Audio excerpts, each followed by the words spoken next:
Buongiorno, buongiorno, buongiorno. Ben arrivati. Good morning and welcome. Allora, intanto un caro saluto a tutti quelli che sono qua. Well, first of all, my special greetings to all of you attending as well as those who are following on the streaming. My name is Alberto Mattiello, and I will be taking you on a journey. And the goal to this journey is trying to understand how the new Salone del Mobile will actually take place in its 46th edition.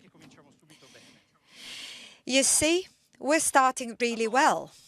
Perdonatemi, intanto facciamo un po' di Well, 84esima edizione, ovviamente.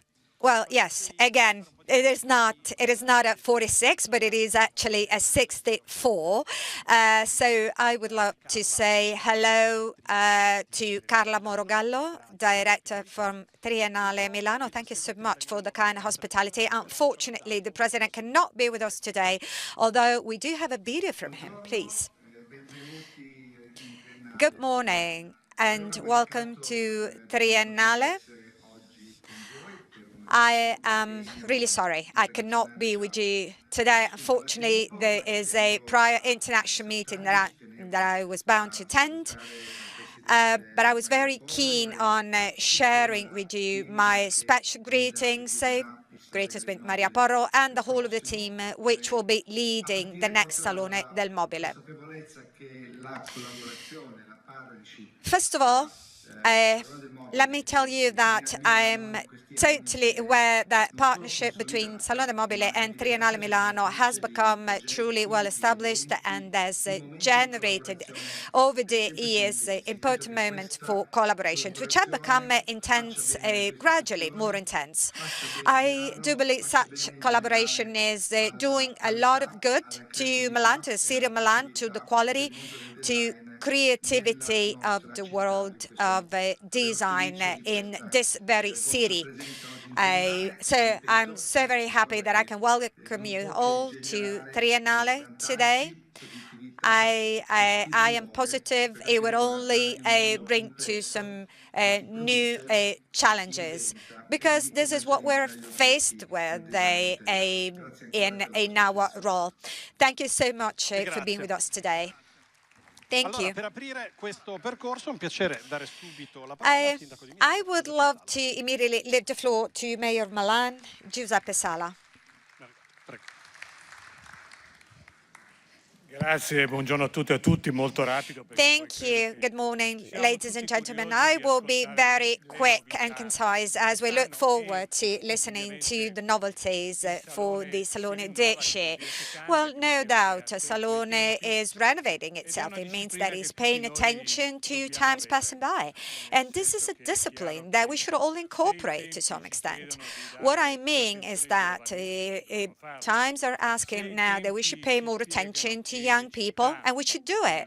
If times are telling us that cities and communities are now becoming more open and oriented toward the international geography, well, we should be willing to do so. And talking through the industry, well, if times are now saying to us that families are more struggling and you're going to be selling less, well, now the contact becomes even more important.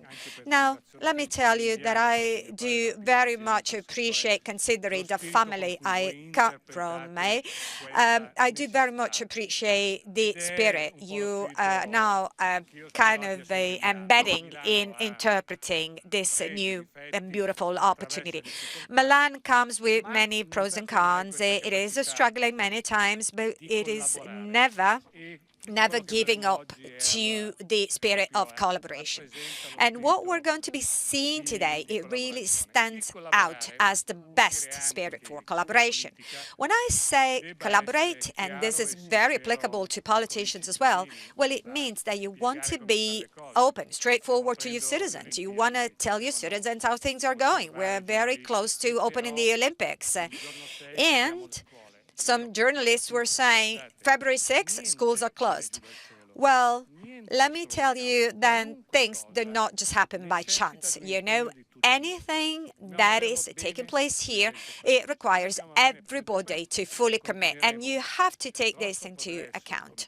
I'm sure that this is the only way for us to evolve and grow, although Milan, it is struggling under many different perspectives, but I'm pretty sure that the pathway is already quite paved for us. So, approaching my conclusion, saying thank you. Well, a huge thank you to all of you,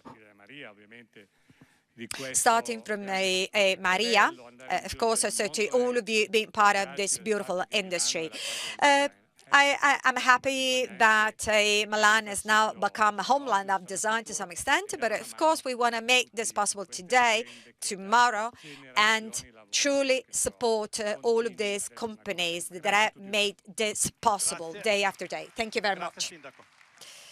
Thank you, Mayor. Invito a salire sul palco il presidente di Regione. I will now invite a president of the Lombardy region, Attilio Fontana. Buongiorno a tutti, Good morning, ladies and gentlemen. Thank you so much for this kind invite. Well, the reason why I'm saying thank you, well, I am a great fan. I'm a great supporter of Salone del Mobile. Region Lombardy has always been by your side, trying to facilitate your way through.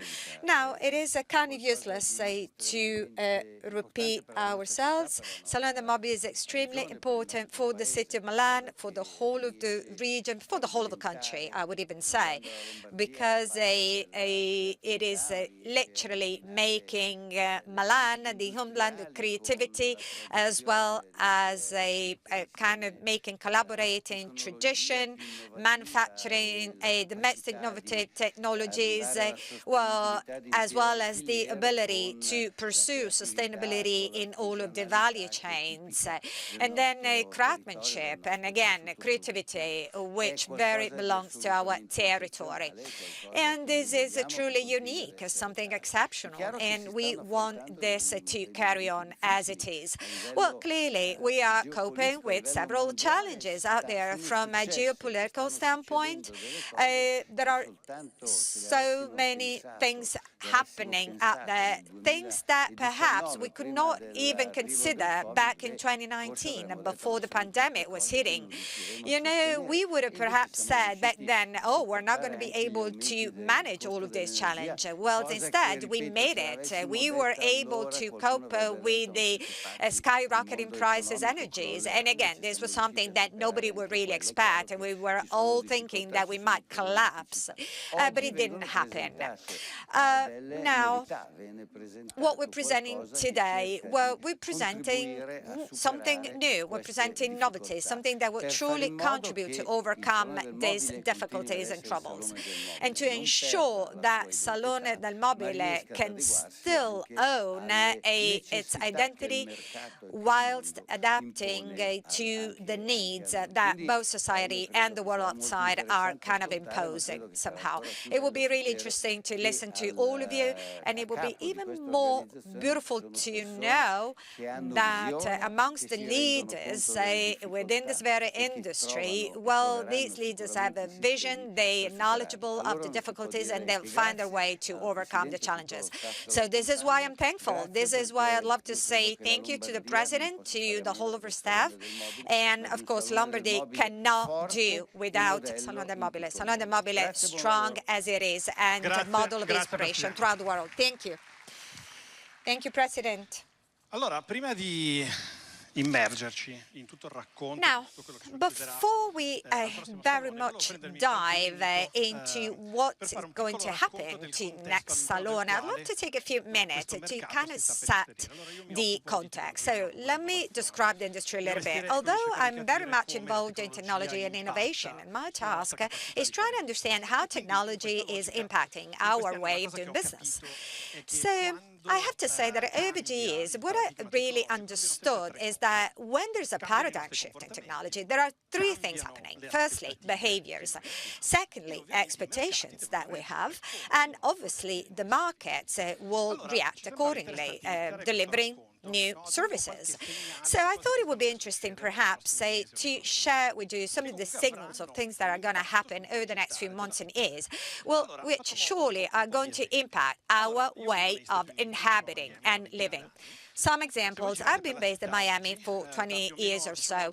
If you walk around Miami, I have to say, over the last 3-4 months, you will come across advertisement, billboards, posters, saying that starting January 2026, a humanoid robot can come to your house and do the house cleaning for $400, $500 a month. And we're not talking about in 10 years' time, okay? We're talking about today.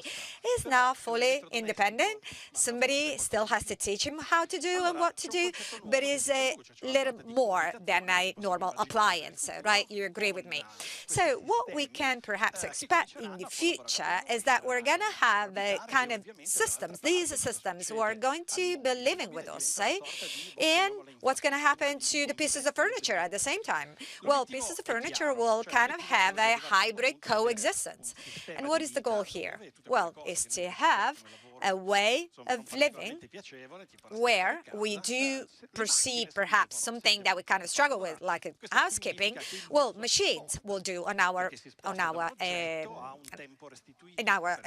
place. So this means that design will probably shift from product to a more commonly shared lifestyle with technology. Let me share the second signal. We're now getting used to using AI. We do it in our private life as well as our working life. Something that most likely is becoming stronger and stronger is that our relationship with AI will become more intimate. And now AI is understanding us, and we're going to have a more customized relationship. So we're very much at the beginning of this journey, but no doubt that this will have an impact.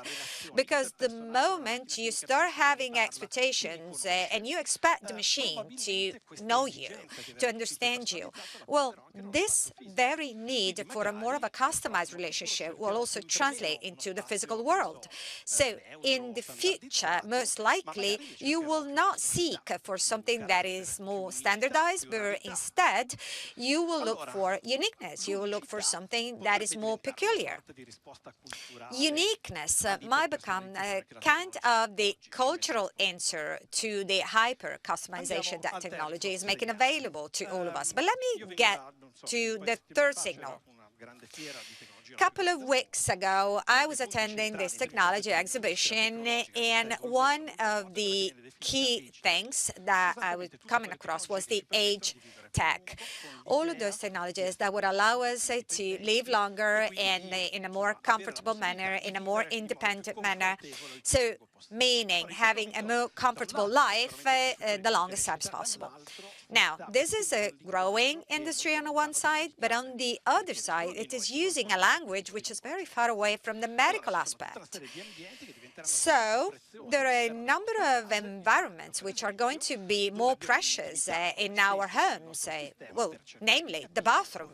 We're going to have a more intimate relationship with age tech in the bathroom in the future.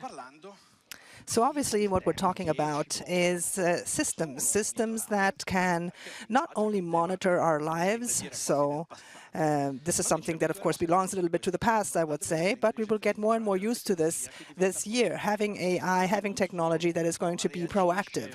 So not only will it be reacting or supporting our commands, but even before we know, it will know what we need. And this, once again, will be an important technological change, because it won't be enough to have a machine that knows what happened or what has happened in the past, but I want to have a machine that knows, before I do, what is about to happen. So I'm going to go now to my last point, which is that it's obvious that all of the infrastructure of material that the digital can give us and provide us with is going to be more and more strategic for us. If I think about business systems, if I think about trade fairs, about any kind of activity, more and more the immaterial part is going to be a fundamental part of what we buy. So we're no longer buying furniture, but we're buying infrastructure made of data, made of relationships, of contents, and updates. And this dynamic is necessarily going to deeply change all of our markets.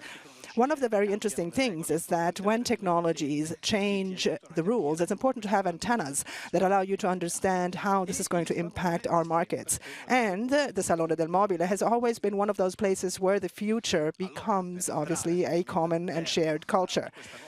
Now, obviously, to dive into this new edition, I would like to call to the stage Maria Porro, who is the president of Salone del Mobile.Milano. Hi, Maria.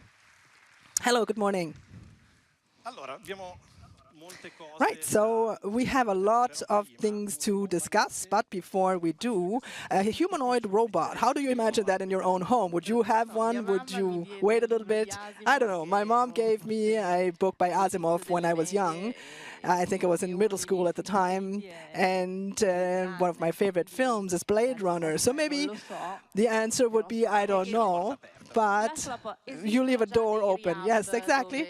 There are some hubs already where you can detox from your smartphone and so on. So, of course, we need to see where the balance is, maybe. I don't know. I don't have the answer to that. Well, maybe I would say that the balance needs to be on all of these elements, exactly. But let's start from the use of the metaphor of the campaign, which is Matter of Salone. I'm going to start this narrative by asking you what material, what matter this new Salone will be made of. Well, first of all, it is a live matter, I would say. In fact, the mayor of Milan, Sala, and President Fontana were saying this very well just now, that it's a matter that is able to interpret the complexity in which we live today and transform it into a design shape that considers many different ingredients, that considers, for instance, the dimension of industry, but also of manufacture, which is the pulsating heart of the Salone. We think about the cultural dimension as well and the international dimension, which is absolutely crucial to the Salone, and therefore it's even more important to read these big changes you're talking about. Okay, so we have many things to look at in detail, and we have 1.5 hours where we will talk about many of these issues. But I wanted to start, before we look at the figures, by asking you one thing. If you were to say, what is the most important decision that you had to make and that we will therefore see in this new edition? What was it? Well, I would say that the international scenario is highly complex. So I would say the most important decision we made, paradoxically, is to stop up in order to go more into depth and understand truly and fully, not just respond to a change, but intercepting the different directions of that change and transforming it in view of a design culture, which a big event like Salone is. So I think the most important decision was to accept a transformative dimension of the Salone, which is in fact also the challenge that all bigger organizations and institutions are facing right now. All right, so talking about transformation, I will look at the map of the Salone, and I would maybe start from here because I think there are several transformations. Yes, right, let's talk about more concretely. You know the events, of course, the manifestations this year together with Mobile Complimento. We have the 2 biennials of kitchens and bathrooms, 2 dimensions or spaces where you were saying big scenarios are opening up, and also a technological transformation in the view of the longevity that you were talking about. And then we have some novelties, which is the Salone Raritas. We have other novelties that have become more concrete. So that's the example of the arena and of the bookshop that will be curated by Corraini, but then also other novelties, which are going to be, for instance, in Pavilion 13 and 15. Right, excellent. Do you want to look at the figures? Yeah, well, maybe I would start with the, let's say, more numerical part of our narrative today. Obviously, the basic numbers, which are the exhibition space, the number of exhibitors, and the countries represented at the Salone. What snapshot does this give us compared to other years, previous years, and where does the Salone want to go from here? Well, I think that these numbers show us a snapshot of a large solidity of an exhibition space that is entirely covered by exhibitors in a number of countries represented among these exhibitors, so 32 countries, which is a very significant number. So again, a pulsating heart, which is the Italian exhibitors, of course, but we do a constant job also with Maieci and with ICE, with international level, together with other companies in the Salone. And all of what we do is so important for the Italian manufacturers and companies. But even more important are the numbers, I think, after these, in the next slide, because they talk about the quality. Exactly, 227, and you can read it on the slide, are the new entries we have, new exhibitors or returning exhibitors. And this is a very interesting number because it gives us a snapshot of a Salone which has a dynamic nature inside it. So it's not just fixed in time, but it changes with time. It accompanies the companies that need to grow and transform themselves. Another very interesting percentage is the fact that we, for example, have 60% of new exhibitors who are European companies.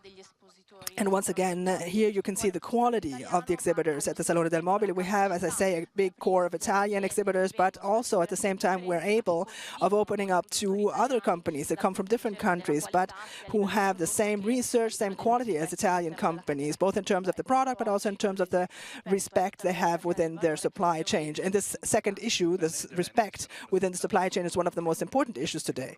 Exactly, that's why we are showing also important changes that these numbers reflect. And I would maybe look at the last slide of numbers then, where we have the overall turnover and the export capacity of these companies who are exhibiting here. Yes, this is the first time, in fact, that we are calculating this number. We have the 68% of export quota, in fact, and this is a very, very high number compared both to the national average, but also to the European average. And what do I mean? That our exhibitors at the Salone del Mobile are companies that already have a strong propension towards export, but they choose the Salone as a tool to open up to new markets even more. In a moment when, and I think that President Feltrin will talk about this even more in detail, when we have consolidated markets going through a moment of crisis, this is very important for a company that is already structured to export, but to open up to new geographies. Right, I would go back 1 second to the Salone itself, and then, as I say, we'll have more time to go into depth with some of these issues in more detail. But I would like for you to tell me already if you have any new projects, new formats, the most important things we should anticipate here. Well, I would start maybe with one concept, which is that right now we are going through a moment of urgency. We are living in times of complexity, as we say. This should not lead us to act with, let's say, an excessively fast or impulsive response.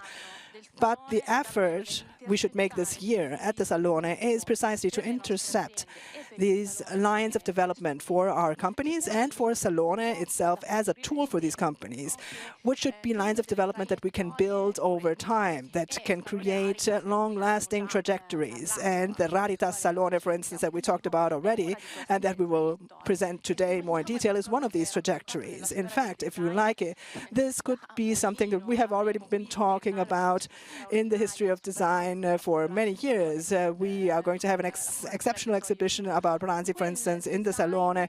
We're going to have several instances that show and reflect this. Design becoming one single piece in between serial production and uniqueness. But Raritas is also a way of explaining the longevity of these projects, because we will have not just galleries, but also antique sections. So talking about the fact that these are pieces that can go beyond the passage of time, that can last in time and acquire more value throughout time, is something truly extraordinary.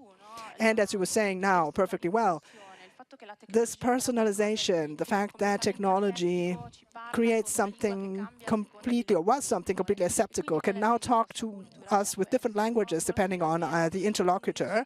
What is the cultural aspect in that? Maybe it is truly something unique that can become a series-produced piece and last in time, or maybe it's a unique piece that can lay bare this handmade quality that risks becoming lost in time otherwise. And this is what Raritas will focus on. Oh, these seem like very different languages, and they respond to different market needs. Yes, exactly. And Mayor Sala was mentioning it just now, this word, the contract, right, which is an undescribable word almost. It's a kind of a gateway towards potential in the future and opportunity, but it's something actually very concrete that we work with and deal with every day in our companies. It's a line of development for the design industry and furniture industry, which is extremely important, but it requires a different potential, and that's why we have asked experts to come in and help us lay bare this new opportunity of development.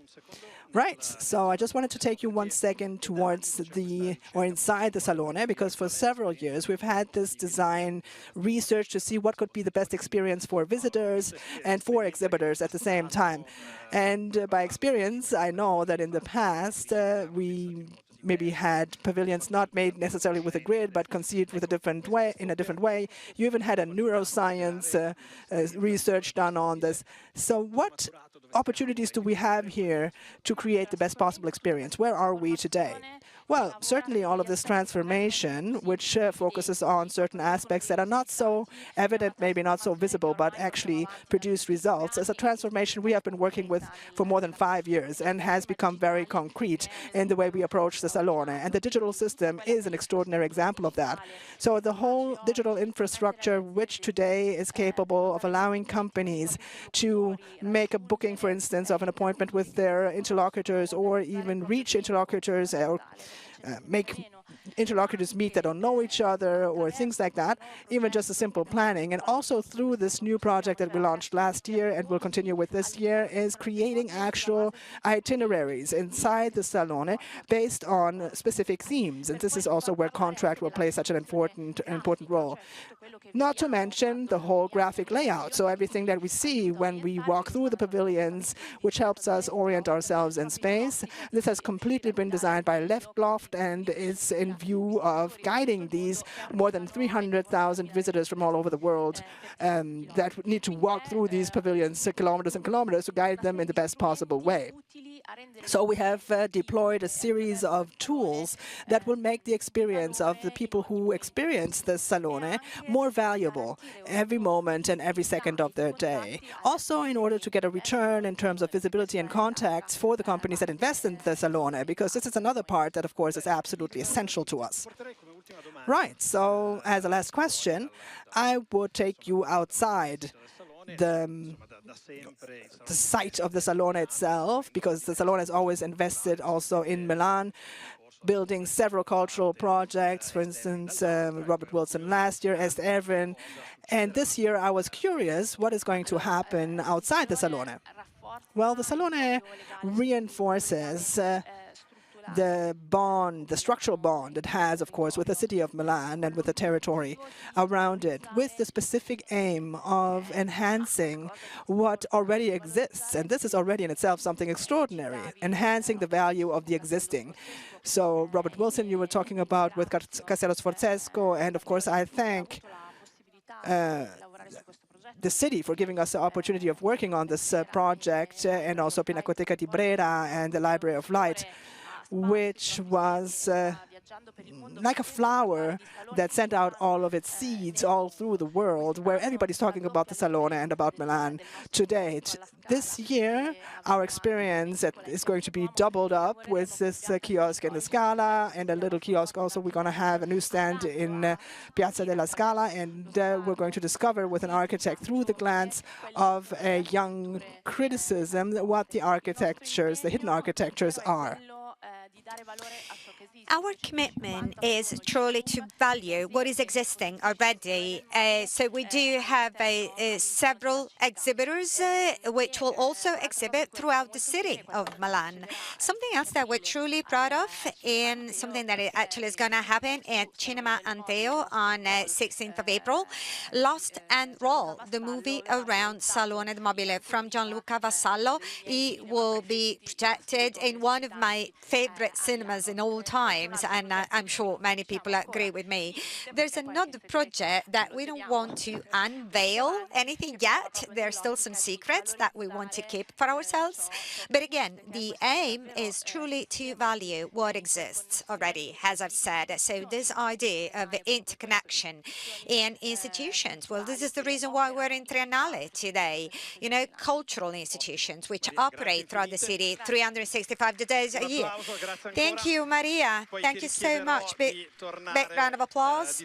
I will ask you to come back on stage in a moment. Now, before we actually move to the next content, I'd love to close a bit around the digital services that Salone will make available to citizens, exhibitors, and visitors. Of course, when you consider Salone, the very first thing that comes to your mind is products, companies, the booths, the itineraries.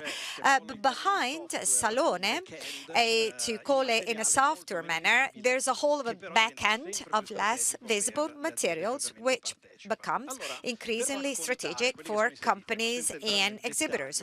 So now, to talk through the services, without delving into details, I'd love to share with you the kind of general offer, which keeps growing, by the way. So let me just start from the very first one. You want to use digital to develop connections.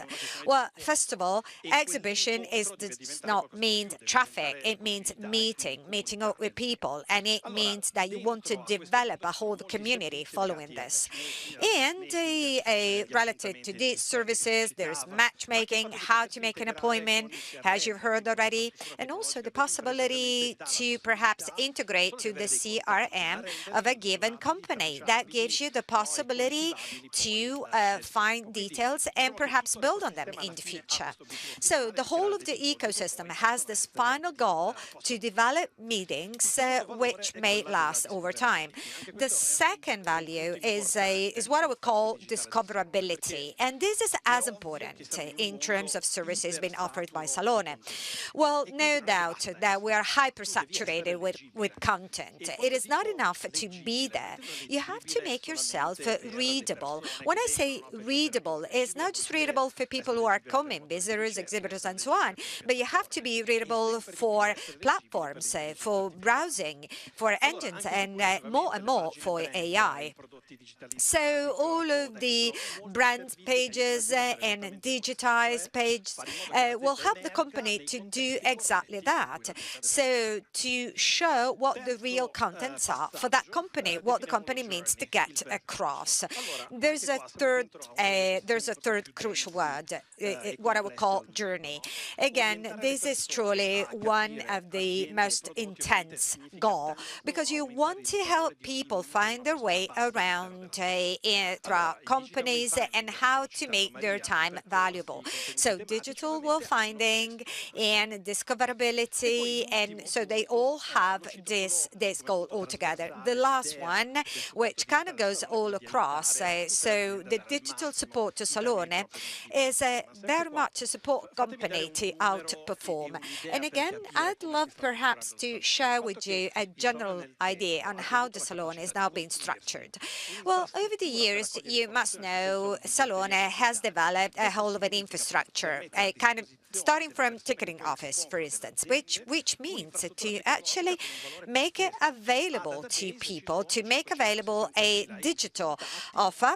And actually, the current database includes several thousand profiles, and it is perhaps the most complete database in a given industry. And all of this data, of course, can be made available to the company backwards. So now I really would like to start to be more vertical on the several contents, and I'd love to start from the kitchen. Now, we do all know this is a very one-of-a-kind year for Italy. UNESCO has recently recognized the Italian kitchen as a world heritage, and it's not just about a single dish, but it is the whole set of values that is really making the Italian kitchen unique. Now, what's interesting here is that this is not I'm not just taking a snapshot of still life or something like that, because a kitchen, of course, in Italy, it keeps changing, it keeps evolving, it keeps incorporating new habits, new recipes, new ingredients. And it is exactly around this dynamic system that a kitchen means to start from. And something else I'd love to remind you all. Now, this recognition from UNESCO also is telling us that kitchen, at the end of the day, is a room. It is a crucial room, though, because it is very much conditioning the way we also cook our dishes, and also the way we eat, and the way we kind of socialize and have gatherings in the same room. So I do have a very special guest to talk through this, a chef, patron, and activist, FAO heroine, and she'll be telling us about relationship between kitchen society and sustainability. I'd love to give a warm welcome to chef, patron, and activist Cristina Bauerman. Ben arrivata. Prego. Allora, io Welcome. partirei in questa nostra chiacchierata intanto Well, first of all, I'd love to start from a memory, if you allow me to, before we actually dive into more market dynamics. Now, your very first memory, if I say kitchen, perhaps a material or a smell, what crosses your mind? Well, first of all, I'd love to thank you all for this kind invite. This is a beautiful, very interesting event. Really proud to be here today. Now, I talk about a smell. Very first memory, it brings me back to a smell, to fragrance. My primary school was not too far from where I would live, and I would smell jasmine, you know, on my way back home. And then the moment vinegar was just coming through my nose, I knew that my mum were probably preparing artichokes in vinegar. But also I could mention sofrito. You know, sofrito would tell me that my dad was actually doing the cooking on that day. So it is smell, but it's memory at the same time. Well, it's unbelievable how the smell can actually bring all of these memories back. Let me ask a second question. When you see a kitchen for the first time, and what is the one element or more elements that you look at and say, oh, this has been designed the way it should be? Well, we move around kitchens, and of course it is very different to be in a professional kitchen rather than a home kitchen.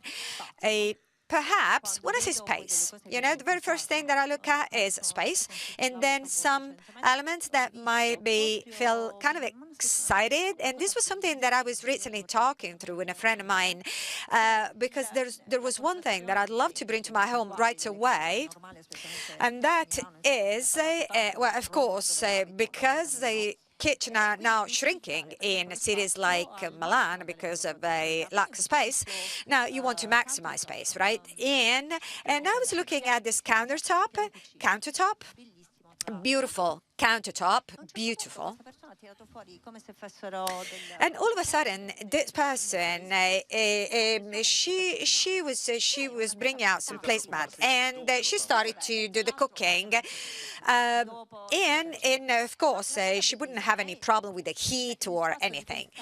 What was striking to me on that day, and that she was actually using space in two different ways. Space is vital nowadays, you know. As I said, kitchen tend to shrink nowadays in homes, in private homes. So every centimeter is crucial, is important. I could also mention other examples, such as those people adopting a good lifestyle, and this has become so important for individuals, especially those who are perhaps aging and they want to have a healthier nutritional style.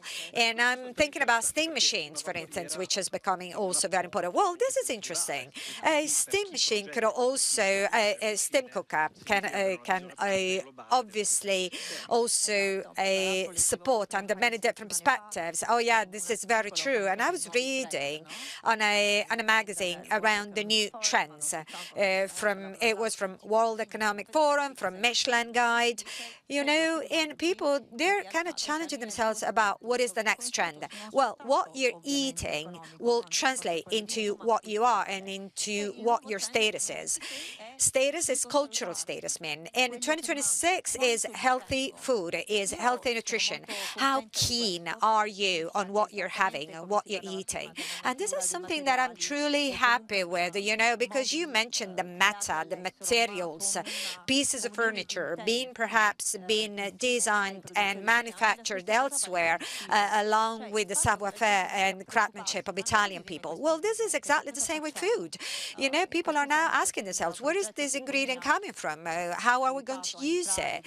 Is it going to be a healthy one? And this is really something that I'm working around within FAO. As you said, I'm an activist for FAO as well. This is becoming increasingly important, and thanks to the support of technologies, along with design, I'm sure we can do a very good job.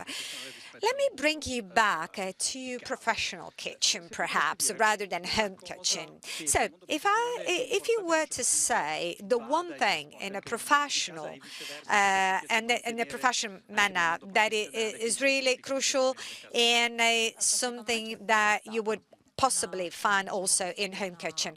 Well, there's always been, to me, kind of an osmosis between the two worlds. So traditional home kitchen and professional. So they're kind of drawn inspiration from one each other.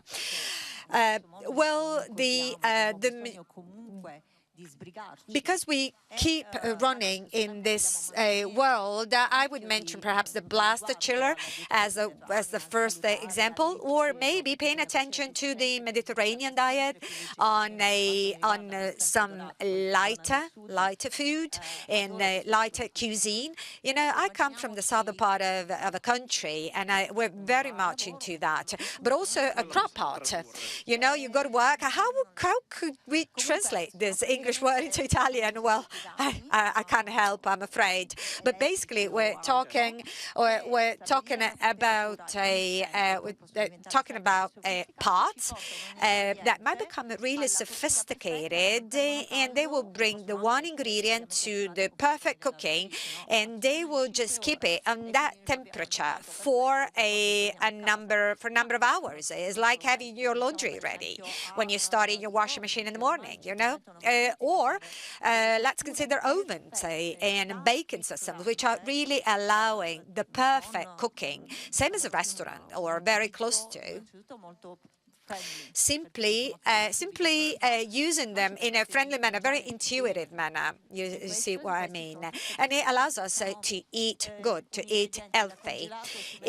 Let's consider a chilled ingredient. You bring it in the oven. It will defrost. It will bake. It will cook, and it's ready. You know. And yeah, but then. Let me go back to the professional kitchen. How would you actually bring into your professional kitchen from your home kitchen? So the other way around. Well, I like to consider Italian cuisine as healthy food primarily, and well, there are several things which we bring into a professional kitchen. Well, the way you smoke, for instance, the way you smoke foodstuffs. Of course, you can smoke foodstuffs through some sophisticated instruments, but they're actually coming from your home kitchen. Perhaps not in every home kitchen, but this is something that you can definitely use in a restaurant as well through these very instruments. And there's one thing that I'd love to have in my home, from my home to the restaurant actually. Well, chimneys, they're horrible because they heavily pollute the air. I used to live very close to a restaurant, and I could tell you that I could actually spot ashes on my pieces of furniture. But now hoods are not just above cookers, but they're also being equipped with special filters, which makes it extremely environmental friendly, but also allows you to breathe better. One last thing, if EuroCucina was telling one thing about kitchen today, not so much as an object, but as a space for life, what would that be? Well, space for life, I would say that there should be this kind of a reproduction of the beating heart of your house. So whatever you experience in your home, and this is the one thing perhaps that you want to get across, especially in Italy. Kitchen is at the core of your home, and it is also at the core of relations, which is everything in life, Android or not, right? Well, this was marvelous. Thank you, Christina Bauerman. Thank you once again.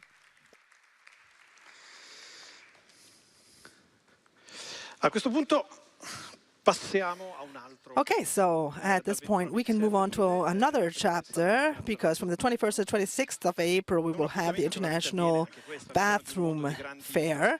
And this is also a world that is going through a series of transformations. In fact, a recent research done by Nike GfK Italy for Assobagno, which is called the Bathroom Design Monitor.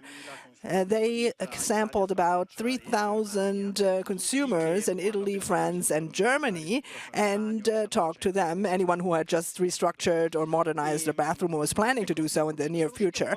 And the results show several interesting things. I just wanted to quote a few. First of all, you can see that the physical store is still at the center of people's attention. 90% of purchases are made in a brick-and-mortar store, or in any case, people are looking for a certain kind of skill and competence when they want to make an important choice. So we still need people who have that direct competence. And on the other hand, there's a kind of a ranking of criteria that consumers tap into when they need to make this kind of a choice. At place number 1 was the function. Second place was the quality-price ratio, but the third place was solidity or robustness of the design, so long-lastingness of the product. These, of course, are factors that go hand in hand, so it's important to have all three. But I just wanted to talk a little bit about the robustness for a second, because this is something that kind of brings us back to the word that we have used a few times already, which is longevity. And why longevity? Because in the end, it combines several elements. On the one hand, it combines, let's say, the world of the design, the industry, but also the expectation, the life expectancy. So we have a certain expectation towards those products that they should last a certain amount of time. So since we have made this connection with longevity here as well, we decided to invite a guest. I'm talking about Marco Sammichele, the curator of the design, fashion, and craftsmanship sector of the Triennale of Milan and director of the Museum of Italian Design. Marco. Welcome to the stage. And one of the important things, in fact, that we need to mention is that you were a co-curator here at the Triennale of an exhibition called The Republic of Longevity. So, In Health We Trust was the subtitle. I don't know if you want to mention something about that. In health equality we trust, okay? So longevity not just as it's like an equality right. Okay, that was the meaning of the exhibition. I would maybe go more into detail with that. So in the world of the design project itself, I have a couple of questions to talk about longevity. What is longevity exactly? I mean, is it just a long-lasting element, or is it a cultural relevance that lasts over time? Well, for a museum, longevity is, I would say, cultural relevance in time. For a design museum, on the other hand, I would say it's the long-lastingness of products or of objects. And how do you measure that long-lastingness? That is how the products and objects respond to people's behavior. We have said several times that behavior changes over time, but the ability of Italian genius and of this trade fair has always been that of interpreting these behaviors and responding to the behavior with certain objects. And these objects remain in the catalogs of our companies, they live on in the collections of museums, and they are explained due to their peculiarity and their strength. Right, but if you were to say, what difference is there between a project that gets old in a good way, let's say, and a project that continues to have a meaning? I would say it's a sense of limitation. This is what really determines the difference, because I think longevity is not just a trend, but it's a precondition, and it's a way of measuring time and taking possession of it again with our experience. And this is the longevity that we really need. Right, so moving along this train of thought, if longevity becomes a guiding value for us, is there then something that we need to give up or sacrifice at a certain point? Yes, we will have to give up, let's say, the obsessive pace or rhythm of seasonality. We have to sacrifice the idea that we need to change in order to live on, that we need to transform ourselves to keep being there. This is no longer interesting, and it's not something that has been proven in history. We need to be able to innovate within the trace of a certain typology. If this happens, then the user will recognize this and the client will buy. This will open up to a series of reasonings, of course, from a point of view of technology that I don't have time to go into here, but I think this is an excellent answer. It's very, very insightful. Of course, we will live longer on average, supposedly. We will use our spaces for longer amounts of time. And how is this changing the world of design? Well, it is changing the world of design because the words that the design world uses includes one word that has 4 letters, which is care. So the fact of taking care of yourself and of others. More so when we talk about bathrooms, because for many generations, the bathroom has always been that room on the end of the hall and to the right, right? Today, it's the room where we take care of ourselves, where we recognize ourselves. So this issue of rethinking ourselves and gaining awareness of what surrounds us in these spaces is very necessary. Right. And from the point of view of the Triennale of Milan, the longevity, how is that managed here? I mean, do you protect, do you anticipate? Well, on the occasion of the 24th International Exhibition, when I curated this exhibition with Nick Palmarino. Nick Palmarini is an Italian researcher and scholar, and he's the international authority on any research about longevity. He directs the National Innovation Center for Aging in the UK. So we imagined something that was inside a public institution, was dedicated to the culture of design, and was supposed to interpret the specific role of a creative industry, which is the industry of design, inside this debate about longevity. And that's why we ideally imagined establishing a republic that could be based on the 5 fundamental values. 3 are the values that our doctor always reminds us of. So physical activity, eating and drinking in a healthy way, sleeping enough each night, and so on. And the 2 other values, together with Nick and the team at the Triennale, we invented them to add them on. One was to have a purpose in life, so nourishing your existence with the vertical passions, which is fundamental in life. Some people collect Picasso paintings, others collect football cards. So this is an example of a fundamental ingredient of longevity. And the 5th value was being together. Maybe this is something we would like to exercise after the tragedy of the pandemic, is going back to being together, touching each other, hugging each other, dancing, having fun in a way which maybe can be invited by technology but doesn't find a binding tool in technology. Right, so in the collection of the museum, do you have a project, going back to the bathroom, that has gone beyond this capacity of time, that has lasted through time? Yes, I want to quote 2. Just now we had President Wismara, and of course he has designed a bathroom, so I'm not going to mention any brands, but I want to mention 2 stories that I think are absolutely marvelous. One is Antonia Campi, who is a pioneer of bathroom design, and she chose with the bathroom Gardenia to bring color and nature into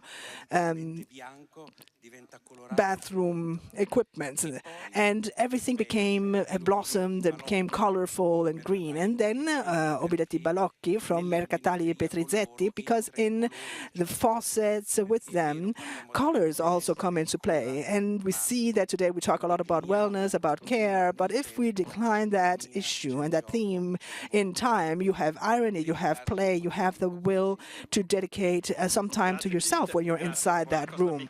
Thank you so much, Marco San Michele.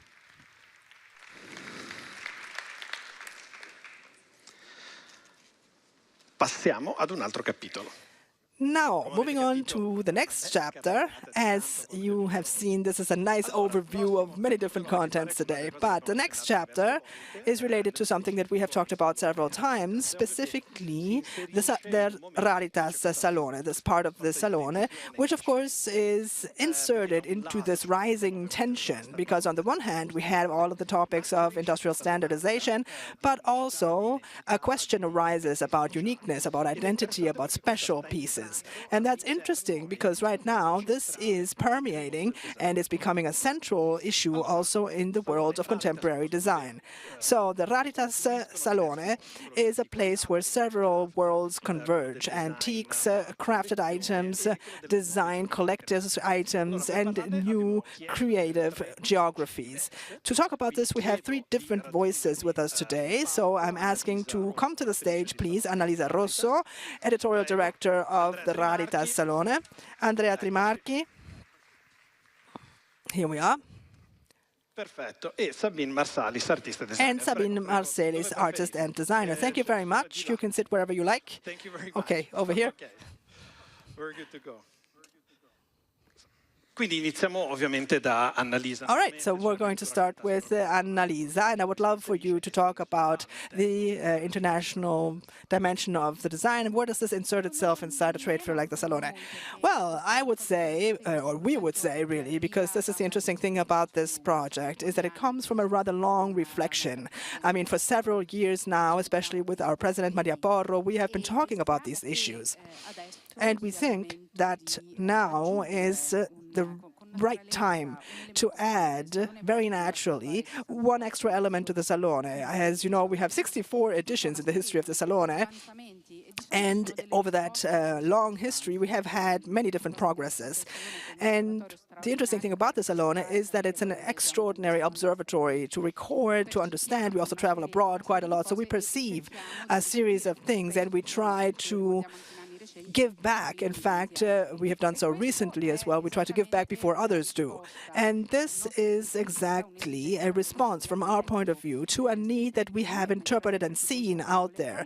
We have seen it more and more of a conscious way as well, both on behalf of our target with the numbers we saw before, and also we've seen it in some exhibitors, which, as you have been saying, are not just the collectible ones, but also the people who do antiques, who do crafted items, and who deal with research that makes these items into something rare and valuable in themselves, just apart from the issue of collections and collecting items. So that's why we are trying to build a bridge for the first time between a target that already existed, exhibitors who already existed, but that this link was missing in the past.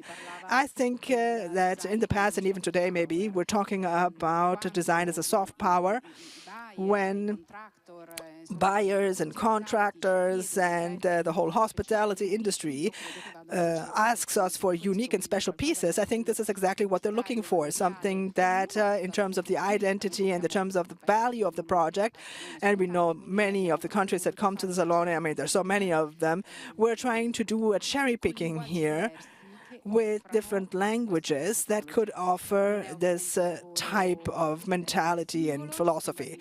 Obviously, this is not something that we can do ourselves. I want to thank Mattia Tebasti, the whole team that has worked together with me on this research, which has been extraordinary, also from a cultural point of view, the culture of design, I mean. And the exhibitors, of course, who are responding with a lot of enthusiasm. We have Sabine Marsalis here today, who's going to talk about her perspective. Her presence here is so important, and she will anticipate something already. She will be presenting a special project together with Collectional, which is a gallery in Dubai. But Neofar will also be here. This is a gallery that has extraordinary spaces in Milan, but still wanted to be with us in the fair. We are going to have Brun Fine Art, an antique, international antique store that immediately responded with enthusiasm to our invitation, and more names on top of these. I'm very, very happy, and I finally feel like we're going to get started. We're going to have Bianco 67 with a real. This is a company that works with marble mainly, and they focus on the crafting, that Italian craftsmanship that we find to be extraordinary, and new technologies in a project that will be signed owned by Parasite 2.0 with a group of designers based in Milan. Then we will have some people coming in from Brazil. We'll have Salviati from Murano. We will have also something very special, which is the Soft Parade by Job Smith, designed for this new platform from the Emirates called Muramstad Design Edition, curated by Maria Cristina Didero. So really, we will have it all. Well, marvelous. But of course, we wanted to provide a shape to all of this. So Andrea Trimarchi, co-founder from Forma Fantasma, you were actually asked how to kind of showcase all of these different voices. I do have a rendering, perhaps might be helpful somehow. If you can tell us what is behind this setup, this staging. Well, first of all, thank you so much. I'm so very happy to be here today. Thank you, Annalisa. Thank you to the whole Salone team for this great trust, because we've been collaborating for a number of years now on incredible projects. And this year, even more so, because on top of the practice that we've been developing, because I have to say that starting in 2020, we started to collaborate with many different museums. We've been on a Caravaggio and Bernini exhibition. We've been with Biennale in Venice. Recently, we exhibited an important project with a different museum. So let's say the moving around space and inside space is very important for us. This very opportunity is one of a kind, because Salone somehow is a commercial space, but at the same time we're being asked to consider it as a kind of a hybrid in between, you know, a kind of a museum but also a commercial space at the same time. So this was the real challenge for us. So how have we done it? Well, we haven't only worked on white cube, which is a kind of standard for museums. We have instead adopted our own approach, and which is color. Color matters materials. So we want to be the least neutral, you know, as possible. We want to leave an impact. We want to leave a sign, and we do this through colors and materials. And now this is just a general overview, but of course it's going to be very much different. I have to say Salone Raritas will include several colors and materials that exhibitors might be able to choose from. And we were kind of, you know, breaking this habit of a grid that had been existed for many years, and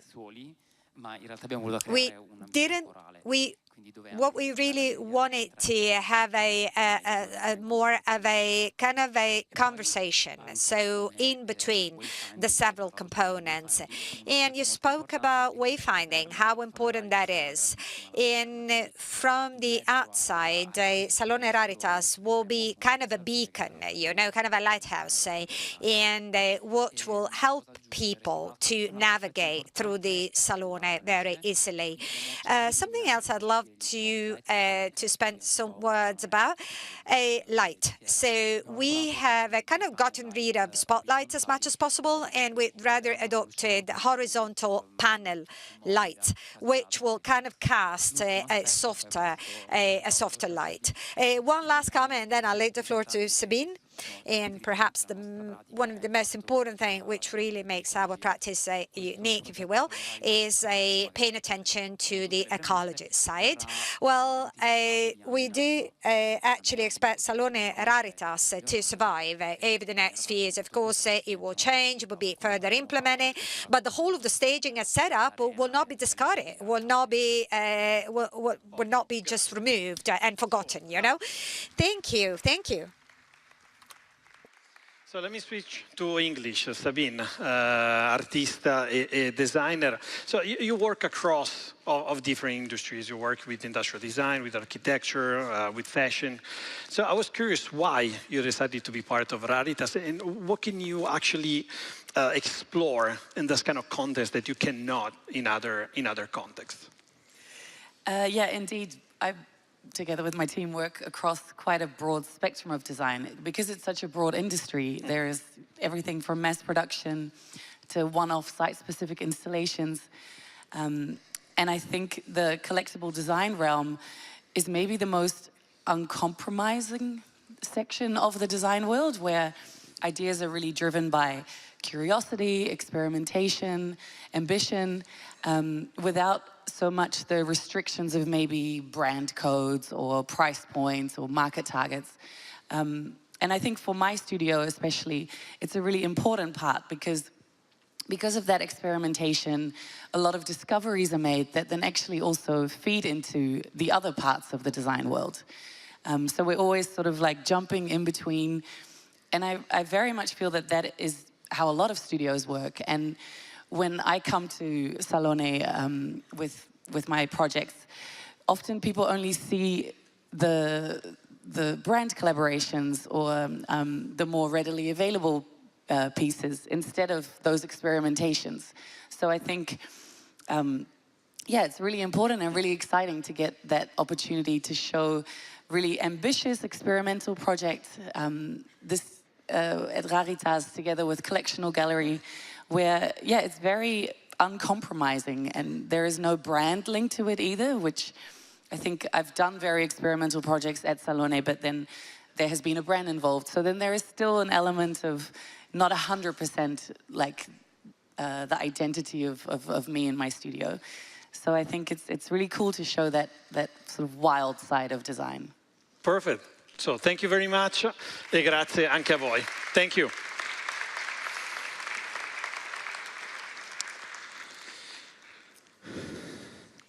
Allora, Raritas ovviamente non è, come abbiamo capito, l'unica novità. Raritas is not the one piece of novelty for this upcoming edition. You remember Luxury Way Pavilion last year?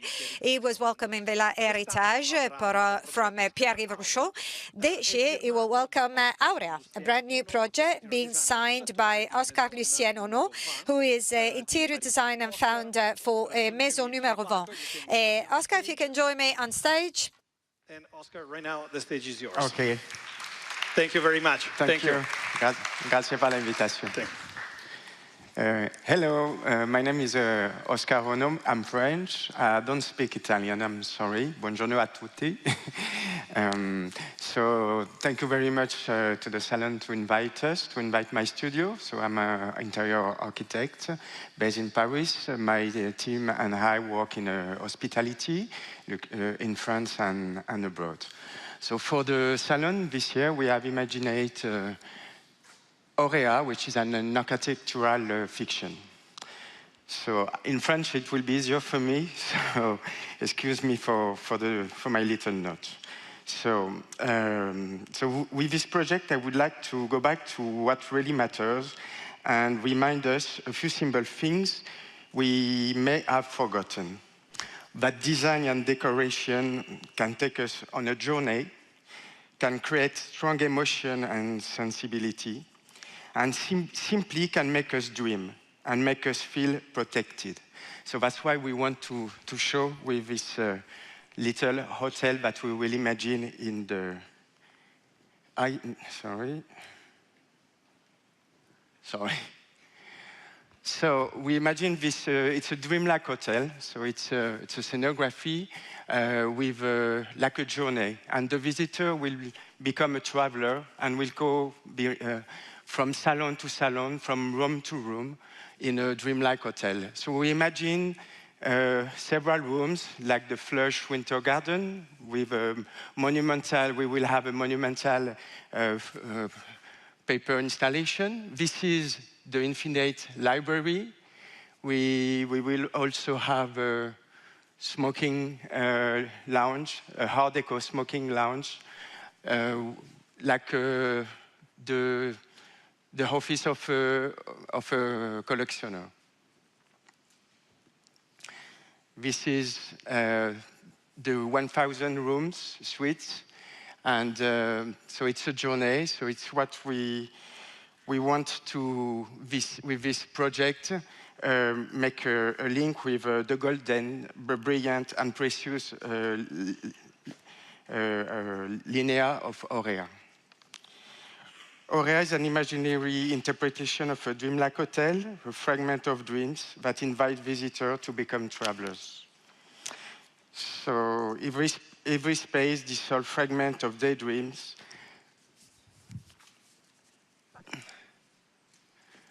So we will make emphasis with working with all the exhibitors to try to give our sensibility, to try to give an interpretation of luxury. And we also make some partnership with sustainability partners. We will work with a Spanish brand that uses plastic to create special installation. So this is all the kind of, we have many rooms, and this is only few special room that we will present you.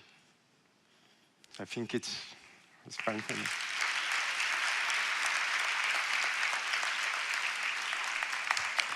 Sorry, in French it will be easier for me, but English is okay, but so I did my best. Very good. So thank you very much again. Thank you very much. Bene, ora passiamo a uno insomma, sicuramente degli elementi fondamentali che Okay, we are now moving to one of the fundamental thing of Salone, which allows us to very much understand more about the future. SaloneSatellite, I'm kindly asking Marva Griffin to join me on stage. Big round of applause for Marva Griffin.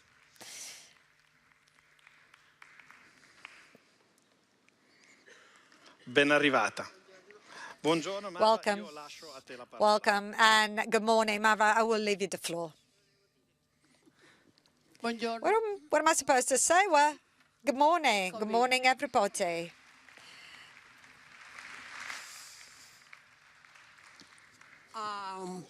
Bene, il Salone Satellite torna. Okay, SaloneSatellite is back this year once again.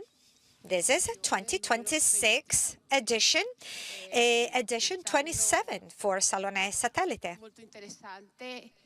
So this very year, SaloneSatellite has actually welcomed an incredible number of applications from boys and girls and who wanted to attend, showing and sharing their creativity, ensuring that they can showcase their ideas to exhibitors and visitors attending the Salone, as well as visitors who will be attending the SaloneSatellite. So for this edition, 2026, we're actually welcoming 700 artists, approximately. This is a number which does not decrease over the years. It means that many young designers and artists are happy and eager to show their creative ideas to the rest of the world. Interesting to see that Japan, for the first time, is actually the leading country in terms of a number of ideas being showcased. Italy is second, Germany, China, and so on. This year, we're also going to have a key topic, as it is the case every year. And for 2026, we're going to be focusing on a very unique presentation. Well, of course, it all stems from craftsmanship, skilled craftsmanship, but I don't want to unveil too much, so there's still something that you will see and discover for yourself. Also, we'll be awarding a recognition. You perhaps remember back in 2010, we started to award a recognition to our young artists with a very important jury of individuals. It's always been shared by Paola Antonelli, senior curator. She's Italian and she's now a senior curator at the Museum of the Art in New York. And by the way, we're shortly going to see a video where she's actually going to tell us about Salone. Ufficio al Museo d'Arte Moderna di New York, sono Paola Antonelli. Welcome to my office in the Museum of Modern Art in New York. My name is Paola Antonelli, and as a curator of contemporary design here at the museum and the chair of the jury of the SaloneSatellite Award since its inception, I consider SaloneSatellite to be one of the most vital spaces at the Salone del Mobile and of the entire week of design in Milan. If SaloneSatellite is the global contact hub of design, its recognition, its award, is truly a sensor for the future. It's the place where we don't just look at what works today, but at what could become significant tomorrow. The award doesn't just celebrate a well-designed object, it intercepts a way of thinking. It's an emerging priority, a stance. Younger designers have a rare ability. They make visible the urgencies, fears, and hopes of generations to come. And through materials, processes, and production systems, they talk to us about the environment, equity, new economies, more responsible relationships between people and industry and planet. In this sense, their work is not only promising, it's actually necessary. Over the years, the SaloneSatellite Award has proved to be a true indicator of future trajectories. Some of the winners' pieces have entered MoMA's collection. For instance, the walker he made for his grandfather and others that are already included in the future exhibitions and projects such as Huno Kalabe in Japan, which recycles tatamis. This shows, in fact, that what we intercept here is not ephemeral, it's structural. The award does not have a fundamental value because it recognizes courage over consecration, but also researches over industrial scale, insight over market, and perhaps above all, it reminds us that design is not just a response to a brief, but it is rather an act of collective imagination. And at this complex moment in time, young designers do not offer us easy solutions, but something equally important, a vision, and with it, a concrete form of hope. Grazie Paola. Allora, il tema del Salone Satellite quest'anno. So the theme of the Salone Satellite this year, which concerns craftsmanship, as we were saying, will be craftsmanship and skills, craftsmanship and innovation. And I will be waiting for all of you there at the Salone Satellite. Thank you.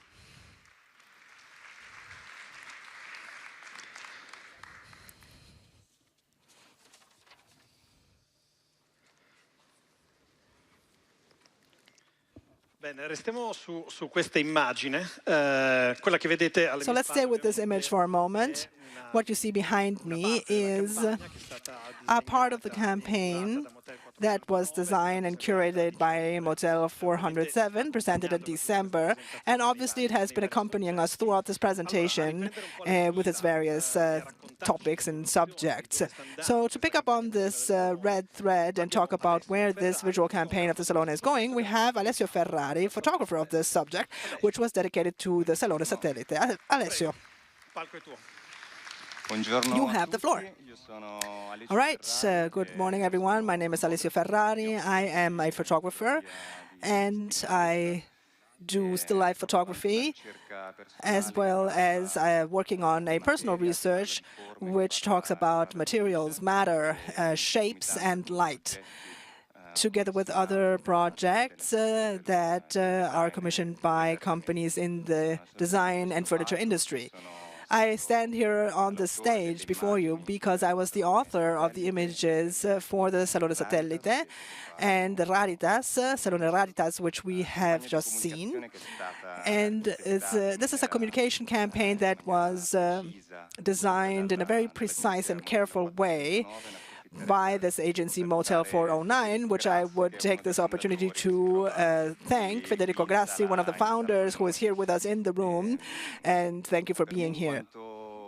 To me, as someone born in Milan and as a photographer and someone passionate about design, it would say it's a big honor for me to be able to voice with my images such an important event for the city. But even more, it's an honor to be able to bring a form of craft, something handmade, and a research about materials and matter onto the whole visual layout, let's say, of this event.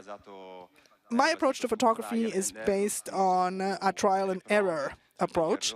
So I try out things, I make mistakes, and only in the end, of course, that process leads me to the final image that is selected. That is why my work is strongly related to the work of designers in many ways, architects and designers. This research was developed and performed, let's say, trying to look for essential shapes. The campaign, in fact, focuses on one subject, a subject that is universally recognized, which is the egg.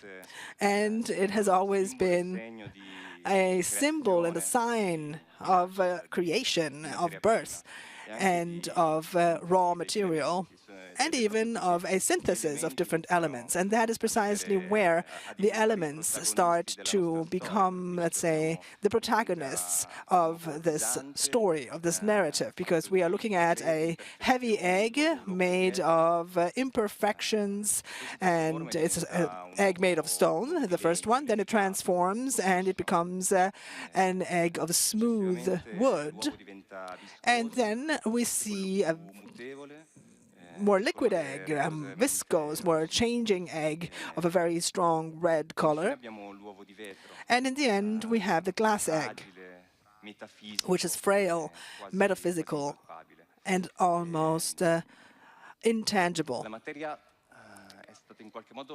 Now, matter, as we see, was taken in its raw form. And from this raw material, we then shaped it and reconfigured it as if the egg had always been inside that block of stone we saw in the beginning.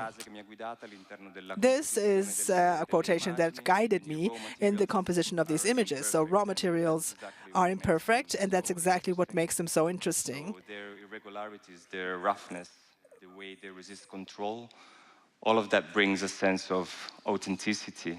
In this sense, raw means honest. Questo è un overview di tutta la serie di immagini.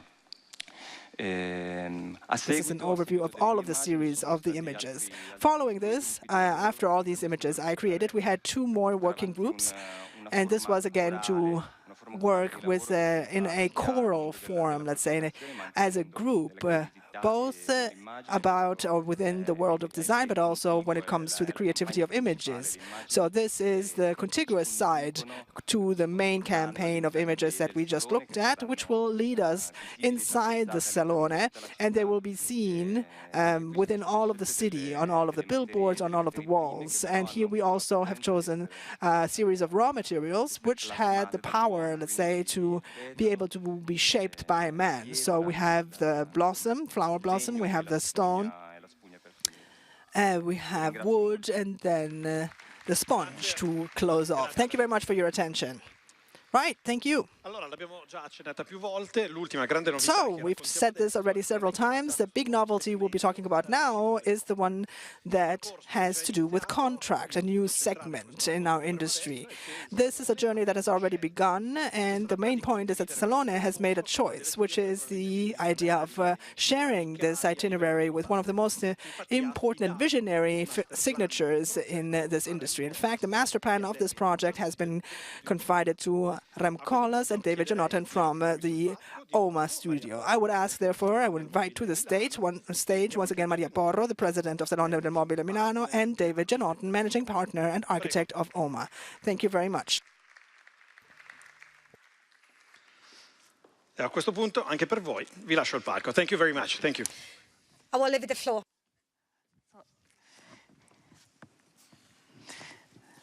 So, David, thank you, first of all, for being here with us. As you have seen from the press conference, we always bring up a lot of subjects, but what guides us is to understand transformation and be innovative in a very consistent way, as Marco San Michele was reminding us before. And there's this word that later maybe we will try to describe, which is contract. But there's a big question I would like to start from. It's the why. So why now? Why Salone? Why contract? Why OMA and our collaboration? And I can start from our perspective and the reason why to work on the project of contract, which is a project.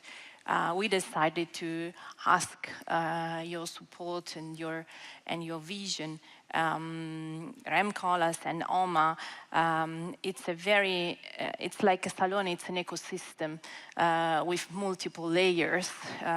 The architecture, of course, at the core, but at the same time, the research is very important for you. The theoretical approach together with the practical approach, and also the capacity of creating architecture that have the longevity at the core, but also installation and exhibition that are temporary, so the value in temporary spaces, which is part of the Salone DNA.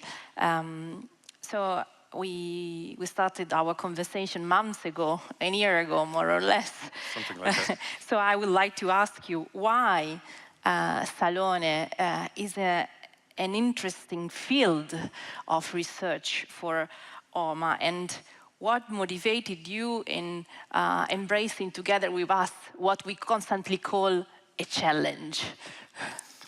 Now, first of all, it's of course an honor to work with an institution like the Salone and to really be able to pick your brains, your data, and the information you have.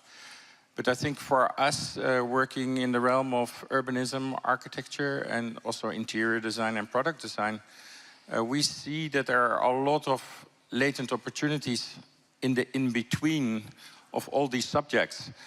And bringing that together into a market system that really describes not an object, but much more an environment, and tries to create environments that have that longevity or durability, as we refer to often, but that also creates kind of a system of people to work together that normally not always work together, and try to synchronize the time zones and time frames they are working in is a very important thing in projects, because currently projects are very often perceived as a certain subject, but there are always combinations, and they always need to follow up one after another. And that is kind of where we see the opportunity to discuss more about this collaboration, this coordination,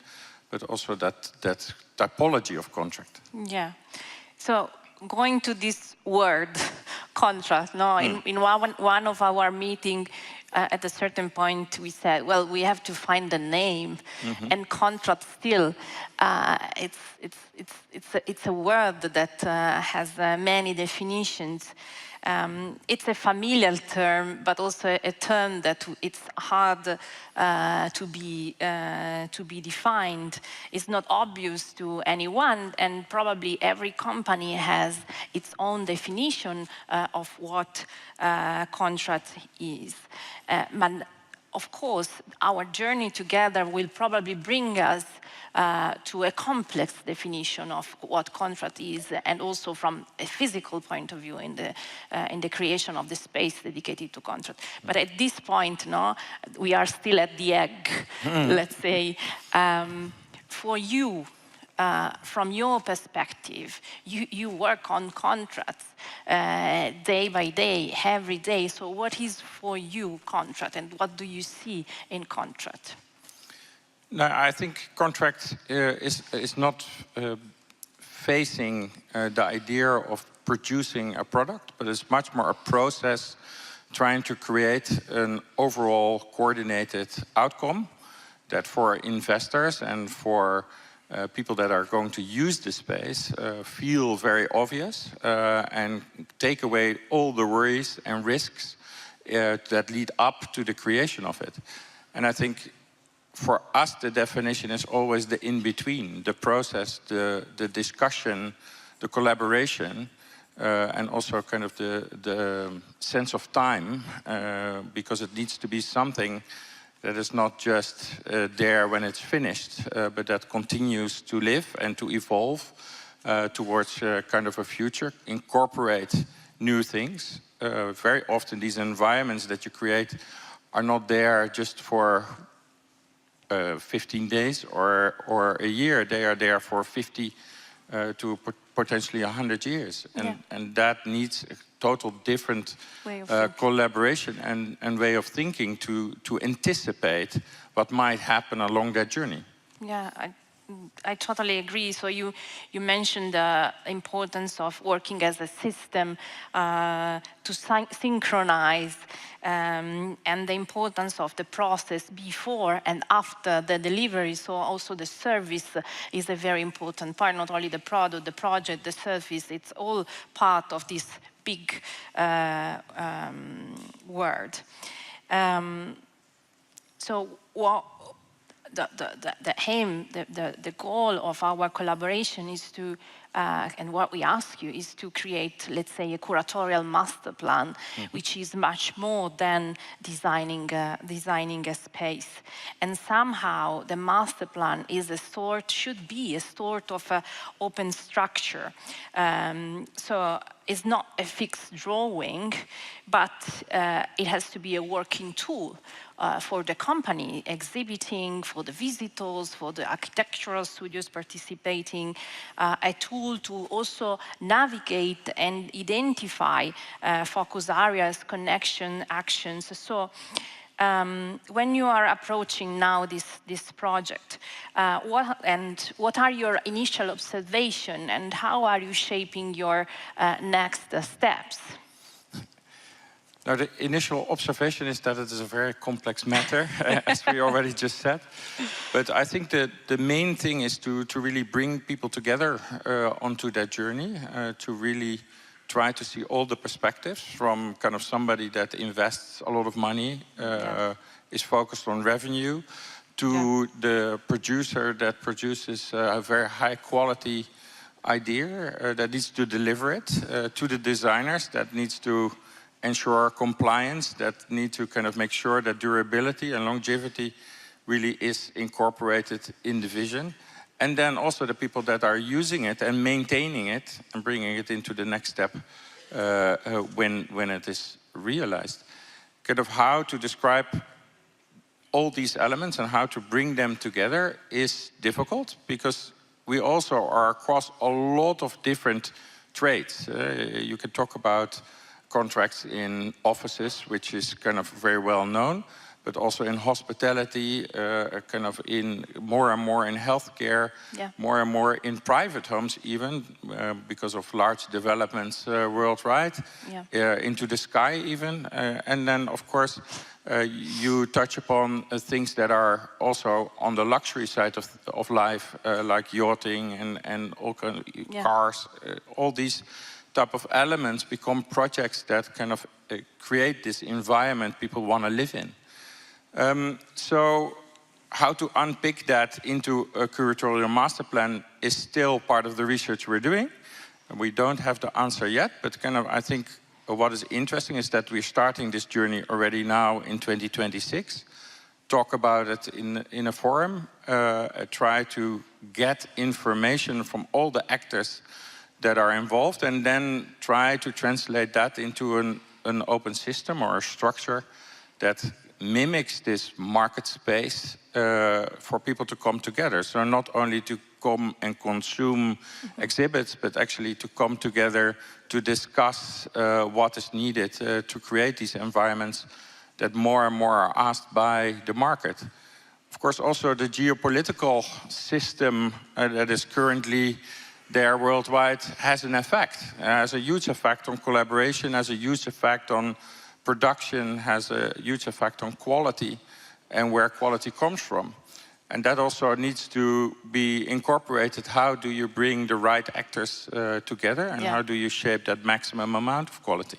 Yeah, that's a very good point, because sometimes when you think about platforms like Salone, everybody's more focused about the physical experience, rather than the fact that actually those platforms, especially Salone, is there to create a physical experience together with intangible values.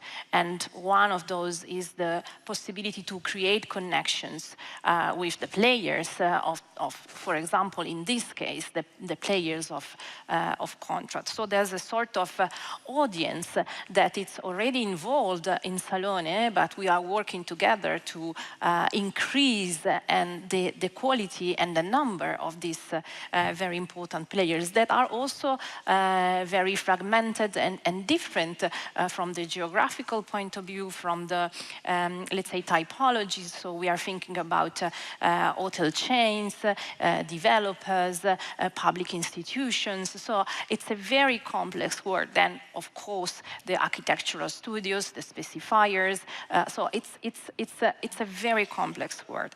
As you mentioned, of course, the pavilions, we open up the doors of the pavilions in 2027. This is the goal. But 2026 is already a very important milestone in the Salone Contract project. It's a sort of public experimentation. That's why we ask you to curate the forum dedicated to Contract, when we will also have Rem Koolhaas giving us a special masterclass lecture about Contract. Yes, I was trying to find the right experimentation. Maybe is a better word. Yeah. So why this phase of public experimentation is so important? Now, when you approached us, you gave us a timeline that was very fast, and we got back to you by saying we think that we need time to make an analysis, but also to speak to the people that are part of the Salone to really understand how they would see this in-between space, this larger global scale of coming together and working together. And to hear from them first, kind of how they would navigate an ecosystem or a market system like that. And to do that is by experimentation, to explore, to ask, to be critical, to try to understand all the difficulties in this, but also the opportunities. Because I think what is really important is that contracts give this idea of kind of latent opportunities that still need to be defined for the market. They're looking for what can we do on the global scale, what can we do in a larger sense, and how can that be coordinated.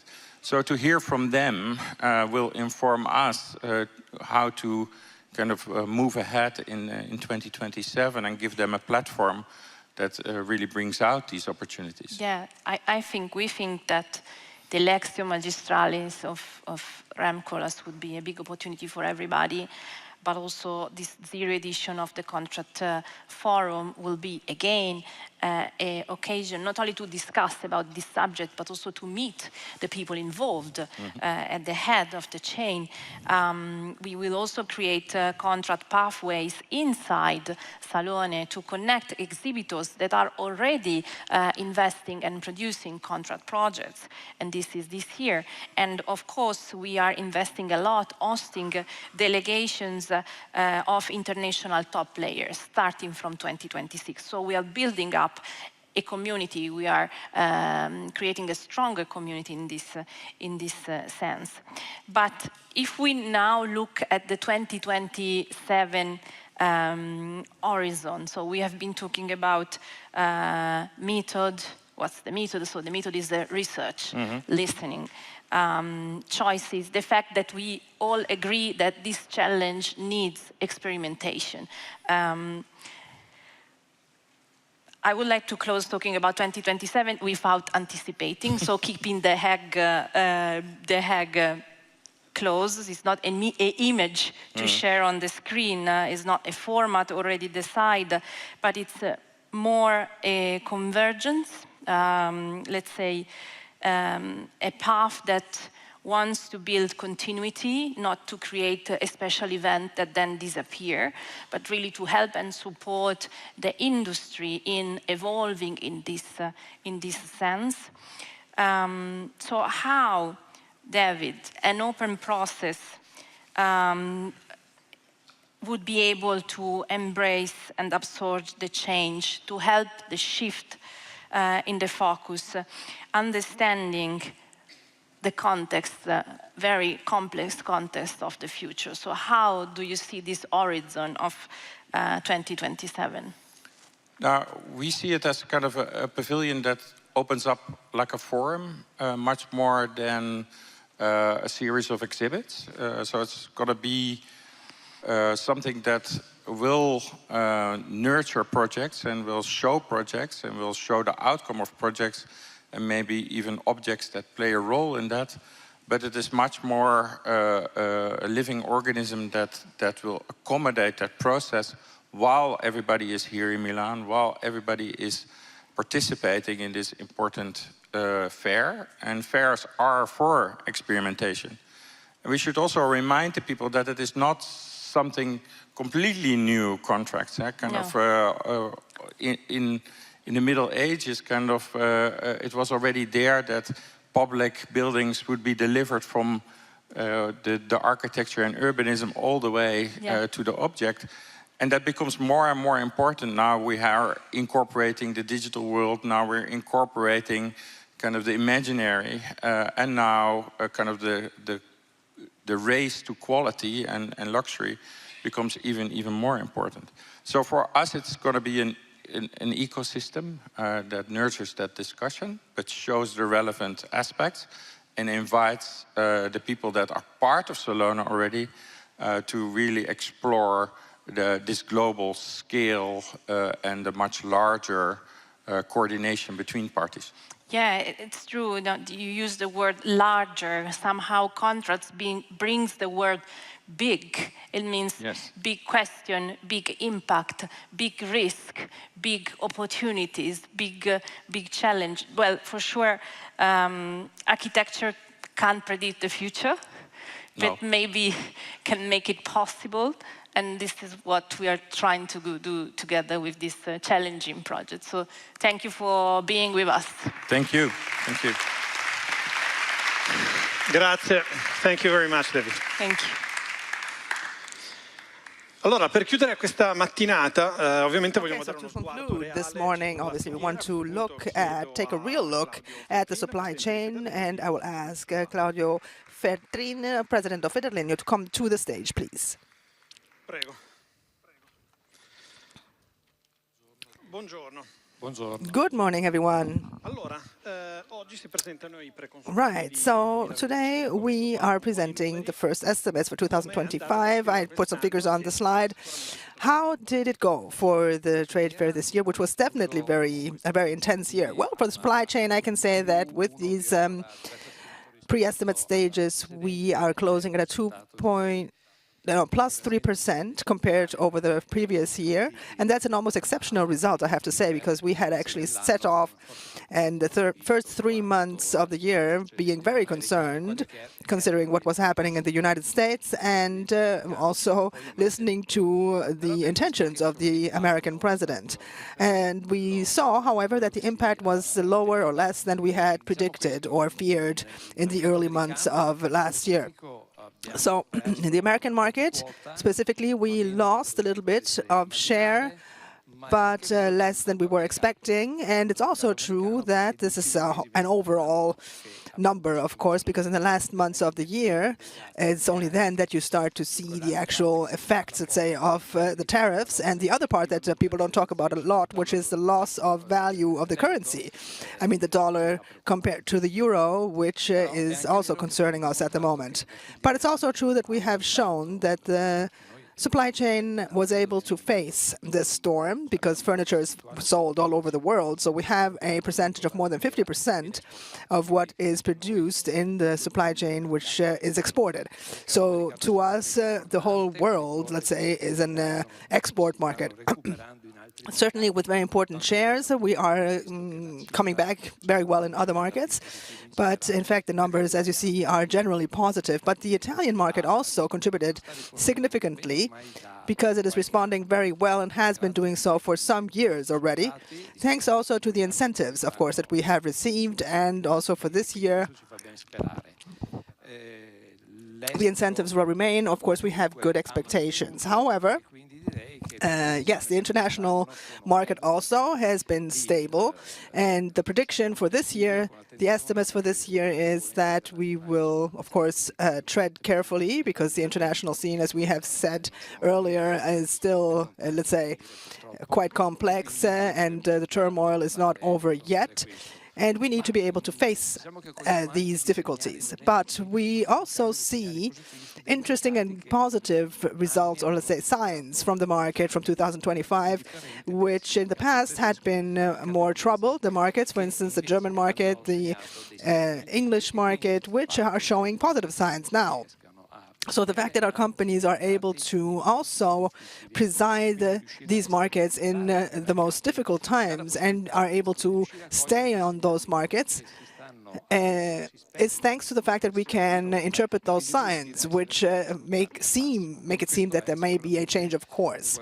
And this is definitely, I would say, something positive. It's a hopeful message, and it's also due to the skill that our companies have of presiding and reacting to difficult times. And since we are at home here at the Salone del Mobile, we are able of using, let's say, this very big showcase, which is the products of our supply chain, even in moments of great difficulty, and also generating new opportunities in new markets that can continuously be generated, because already now, for instance, we have this agreement we just signed politically with India, as you have seen, I'm sure. So there's a great potential over there of 1.5 billion people and consumers. And of course, we have to look at that, because one thing is the political agreement, another thing is the actual implementation in practice and what this will mean for us as a supply chain. Of course, it gives us a lot of hope, because we're coming from, let's say, a disappointment concerning the expectations we had with the Mercosur agreement, which seemed to be able to open up a market that was culturally ready to receive our products, but was still very closed due to the tariffs. But in fact, the agreement that was signed, when we look at the details, didn't really satisfy our expectations. So it doesn't make any difference, let's say, in the markets. The markets are going to be still very complex due to these tariffs. Another important thing that I would say is, we're talking about tariffs, so we have the Chinese market, which obviously for some years already has been showing negative signs, but China has two faces substantially, as a customer and as a competitor. So we are losing on both these fronts, right? Because the Chinese market, for political reasons, due to the construction crisis, for instance, that this market is going through, we're losing shares in terms of exportations as exporters. But the Chinese manufacturers, since they have to recover shares that they are losing in the United States due to the tariffs, they're now trying to look for alternative markets. And certainly the European market is one of their goals, because it's the richest one, the largest one from the economic point of view. So as a federation, and we represent the entire supply chain, of course, we are working, and we want to work with the government and with Europe in order to increase not so much the tariffs, because increasing tariffs in the long term can have negative aspects and negative effects that we cannot measure. But we can definitely act on the controls of the products that enter the European market, because, just to quote a research that was recently carried out by Latin Europe, which is the European organization that represents all of the producers of lighting fixtures. And they did this research by purchasing products on the market coming from that area and testing them. And the results were 100%. 100%, I mean, were out of standards. So they were not complying to standards. So basically, these products cannot permeate into our market. We need to be able to defend our companies and also defend our consumers from these kinds of products. Because if the products are not in line or do not comply with our regulations, and these regulations are not just pieces of paper, but they have been made to defend our consumers and to have quality products in our markets. And our companies produce quality products, so our products are all certified, but of course they have costs. So we are facing also sometimes disloyal competition and unfair competition. And this is something that we see on the European market, where we export about 80% of our products. So we need to defend our market. In China, that's why I say China has two faces. Right. There's no doubt that the world is very complex right now. But if you, as an entrepreneur, were to give us 3 antidotes, let's say, to the situation that an entrepreneur can implement to get beyond this obstacle, well, let's say, I don't want to be too bold, but let's say, I would say Salone, Salone, Salone are the 3 words I would suggest. Oh, okay. Right.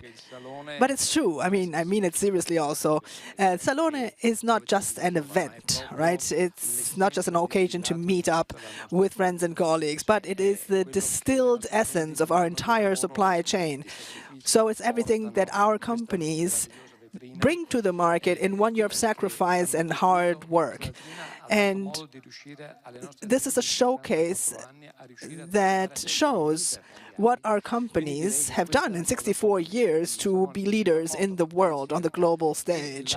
So another thing, of course, would be research and the possibility of interpreting trends. So also the SaloneSatellite, as we explained just now, and as Barbara Griffi, but also Paolo Antonelli explained very clearly, these are very important antennas that we as companies need to be able to enhance and maintain, because reading the future is the winning card to be there in the future. Yes, so to conclude, if you were to ask one thing to the institutions, right, to guarantee that this thing could actually be implemented, what would it be? Well, substantially what I said before, so defending the territory in a smart way. Tariffs are definitely not a smart way to defend yourself, because, as I say, they definitely bring along negativity. Maybe they could give us small advantages in the beginning, but definitely in the long term they are negative. And the fact of defending yourself by just upholding the existing standards and regulations that need to be respected by everyone, I think that's a much better way of defending ourselves as European companies, Italian companies, and also for anyone who comes to this market to sell. Thank you. Thank you very much, Claudio, for being here.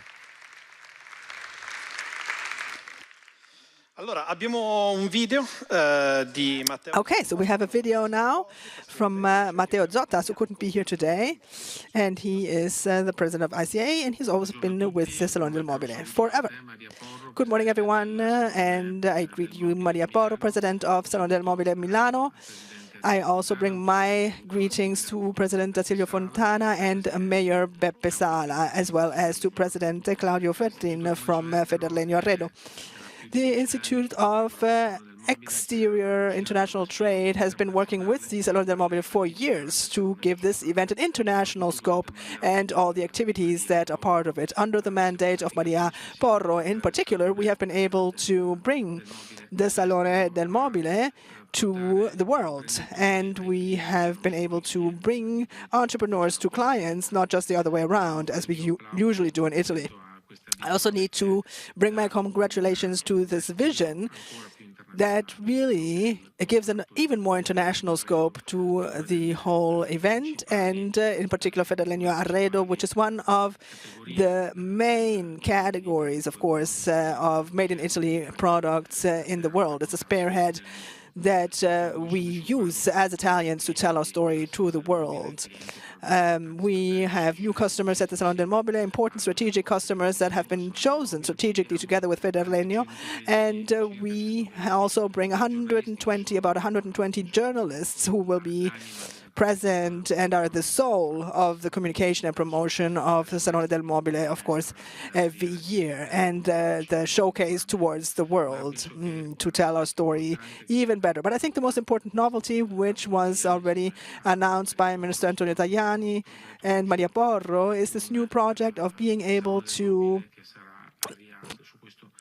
establish Salone del Mobile in Riyadh. And of course, Maria, we will be supporting you in this, together with all of the design that we can provide, as we have always done in the past. And this is the will of the Ministry of international affairs.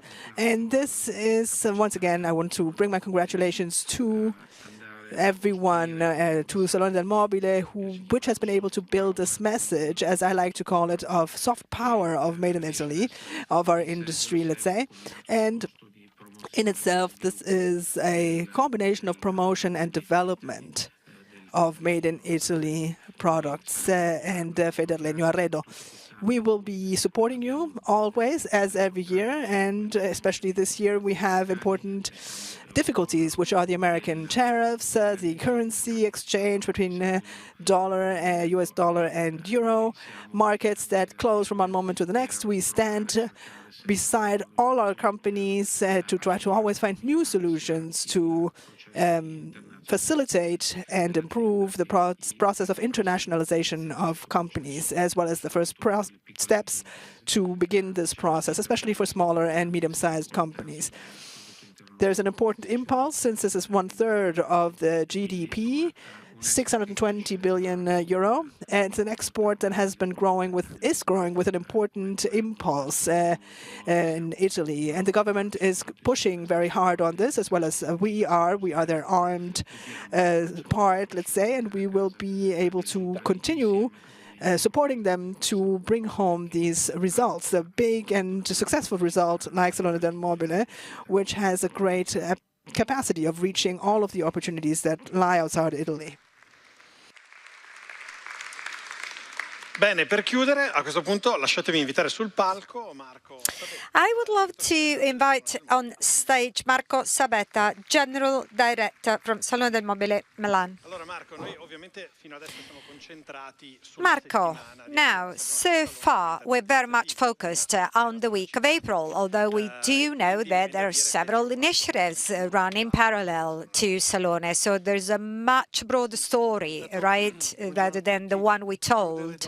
Well, of course, now, good morning, everyone. Drawing conclusions is not going to be easy. First of all, big round of applause to Alberto Mattiello, who was talking us through this whole event, throughout this beautiful morning. Thank you. Now, back to your question. I'm happy to actually spend a few words right after Matteo Zoppa, President of ICE. What we're doing all around the world is made possible by the support of Ministry Tajani, Cantill's ICE, President Zoppa's, and the whole team of ICE, both in Rome and around the world. It is only thanks to them that we can rely on the needed resources to be able to talk through Salone all around the world, but also we can actually rely on an important concrete support that literally allows us to be present in 4 different continents. I would love to remind everyone that we started attending China. We were actually doing this for 4 years in a row, and no longer is going to be the case from now on. But we've been in China for 4 years in a row. We've been in Riyadh for 3 years promoting Salone, and this is also what is happening right now for 2026. We are traveling all around Europe. We've been to Berlin. We're going to be in Paris and Madrid over the next few days. We're going to be traveling to United States. There's a group of my colleagues who are traveling to India, following agreements that have been signed recently. We've been in Canada, Mexico. Literally, we're going to be covering all of the possible countries that might be interested in what we do here with Salone del Mobile. You might have seen that the program for this year is very rich in content, novelties, but above all, passion. And that is exactly what you're going to find when you come and visit us during the exhibition. Many ideas, many different projects, and different collaborators traveling from all over the world, and novelties such as Raritas and Contract and everything else that is still to be unveiled. But it's not just that. Let me just share with you the companies that will work for us, that will work with us and for us throughout the next Salone. These are all of the brands that will be attending. Well, you got a flavor around numbers by Maria Porro a few moments ago. These are our partners. Our partners have been with us for a number of years. I would love to thank the Ministry of Foreign Affairs, of course, the ICE. I'd love to thank authorities who came today, municipality, region Lombardy. I would love to thank Filiera Milano, which is our daily partner in developing this whole project from scratch. Let me tell you something. Salone del Mobile is not ours. It is everybody's. It is yours. It is everyone's. Again, every single year we do have one mission: to keep Salone at the very top of a mountain. And all of you, thanks to your job, thanks to your efforts, can actually help us in preserving and keeping this marvelous exhibition, which is not just ours, as I said. It is very much everyone's. Every one of you attending, and everyone can really provide their own contribution to keep the flag of Salone del Mobile stand up high. Maria Porro, Claudio Feltrin, President Gianfranco Marinelli, Managing Director from 520, Luca Palermo, Andrea Vaiani, and all of our collaborators within Salone. So all of us, we bring this forward. We look forward to seeing you April 21 through 26 for the 64th edition of Salone del Mobile. Thank you all. Thank you all. Oh, yes, just one last thing. Tickets. February, we're going to be starting selling tickets. And, of course, it will be an online ticket. Okay, thank you.